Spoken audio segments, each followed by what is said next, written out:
What if one night, deep in your darkest and loneliest time,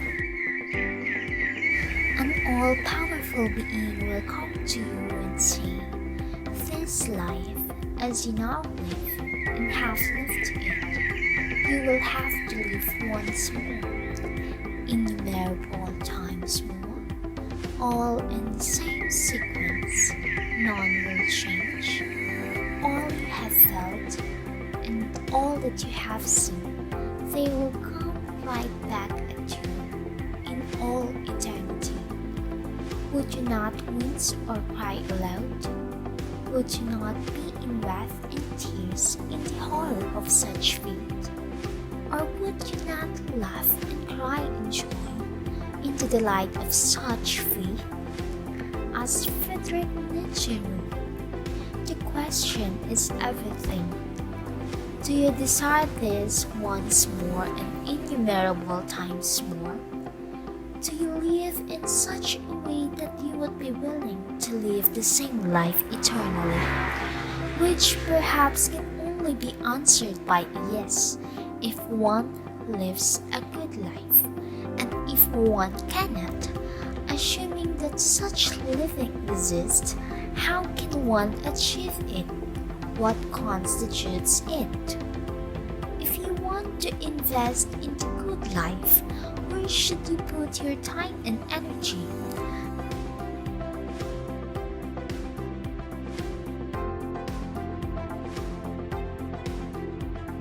How can life be that heavenly that one would want to live in perpetuity?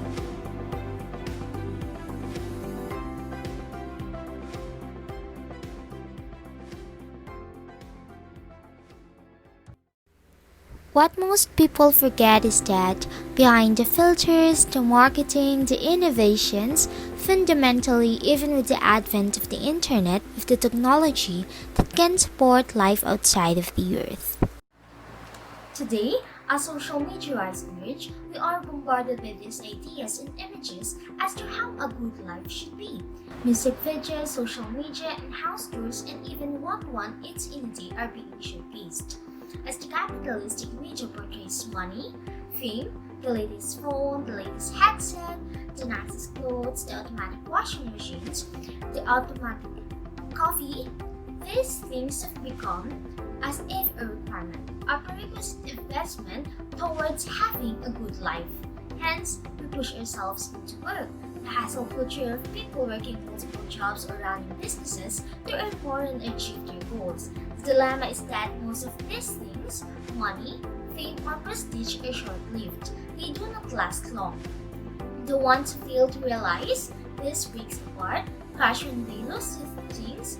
What most people forget is that fundamentally, deep down in us, there is something untouchable, a bedrock of intellectual destiny in the presence of everyone living. Written there speaks an unchangeable, "I want to be happy." We forget that most things we desire were all mere means to an end, that is, to be happy. The ancient Greek philosopher Aristotle called this eudaimonia, the highest human good, an end in itself, a life of flourishing, a life in which a person is continuously striving for self-improvement to be more virtuous, wiser, more thoughtful, self-aware, and a better person. Aristotle believed that humans are rational animals, and that is, in our essence, to seek knowledge. Hence, living a good life is seeking to know. Know your world, know yourself, and strive to be better through reason. This does not imply that we should leave our jobs and quit working hard to stop the hustle culture, if you will. This is a mere reminder that in the work we do, the things we earn are all merely when to a much deeper end. That we should not work for the money or for the fame. Instead, we should work to be happy. Contemporary American philosopher Joanna Shula encourages you to think about the philosophy of your work. She reminds us that for most of our life, we are going to spend most of our waking hours of work than anyone else. So find a job that you love, even a job of a less status. After all, the highest paying job is not always the best one. So choose a job that makes you happy after all. Money is just another means towards happiness. We forget that most things that we desire, maybe the things that our favorite social media influencers or Elon Musk have or do, were all mere means to an end that all man that ever existed desired to be happy. The 20th century French philosopher Albert Camus recounted on the myth of Sisyphus. Sisyphus was condemned by the gods to roll a boulder up a mountain and to watch it fall back down again to start all over again in perpetuity. Camus thought that we must imagine Sisyphus happy.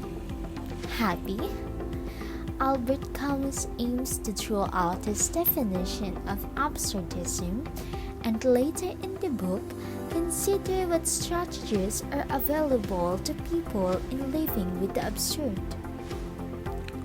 The absurd is often mischaracterized as the simple idea that life is meaningless. In fact, Camus defines the absurd as the confrontation between one's desire for logic, meaning, and order, and the world's inability to satisfy this desire. Camus, an existentialist, thought that nothing of us that is inherently significant for the world is innately absurd, meaningless, and just like Sisyphus, we all move in meaninglessness. Nevertheless, the existentialist argues that your life is in your hands. You and only you have the power to make your life great, and only you can evaluate its greatness. Only we can make meaning or value in what we do, and only when we honestly give ourselves into our work that it becomes filled with meaning, the value that we give to it. Hence, nothing that we do matters, but at the same time, this also implies that anything we do matters. We have to choose to give it. This leads me to my next point. That is, all you do is in your hands. Your future is in you. Choose something that will constitute your good life. Be a parent, be a doctor, volunteer for a cause you care about, save turtles. It doesn't matter what you do. What matters is that it is meaningful to you. Simply put, your life is in your hands. If you're unhappy, then change it. It is only in a few odd moments, perhaps late at night, that we are reminded of sheer mortality, the reality of death coming to us, the certainty of us being alone in our end. To live a good life is to build good relationships. After all, as John Donne wrote, no man is an island entire of itself. Everyone is a piece of the continent, a part of the main. We all, as Aristotle thought, social animals. We are born with companions. We have to need companions and grow up with companions. Among all people, we live the same fate. We must recognize each and everyone's humanity, our connection, our commonality. These experiences give meaning to one's existence. Without them, all will become or perhaps stay absurd. These experiences with these people make one feel things. It makes one feel more human. Either positive or negative, it teaches one something that I will surely keep until the end. Build meaningful relationships, live for them, help, and seek help from them. After all, as Nietzsche wrote, he who has the right to live can bear almost anyhow. Life can only be good if it is lived with meaning. What more could be more meaningful than a life lived for others? As Nietzsche wrote, to live is to suffer, to survive is to find meaning in the suffering. Do not be afraid to make decisions, and do not let others invalidate yours. After all, everything is meaningless until we give meaning to it.